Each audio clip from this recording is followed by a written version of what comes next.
Be demanding, be ready to receive. Stop being demand. నా జీవితంలో నేను నేర్చుకుంది, దేవుడు అన్నీ నీకే పంపించడు, నీ ద్వారా ఇంకోళ్ళకి ఇస్తానికి నీ దగ్గరికి పంపిస్తాడు. అర్థమైంది ఈ మాట?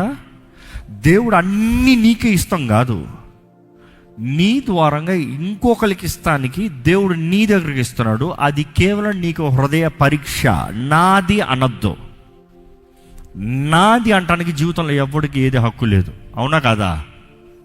నా సంపాదన నాది, నేను లేదు. అనుగ్రహించిందంతా ఎవరో? దేవుడు.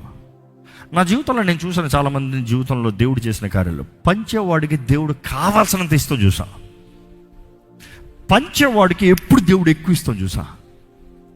మీరు ఎప్పుడు చూడండి, పంచని వాడి దగ్గర ఏముండదు.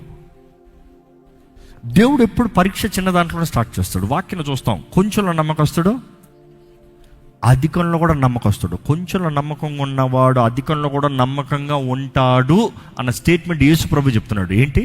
కొంచెంలో నమ్మకంగా ఉండగలిగిన వాడు అధికంలో కూడా నమ్మకంగా ఉంటాడు. కొంచెంలో నమ్మకంగా ఉండని వాడు అధికంలో కూడా నమ్మకంగా ఉండడు.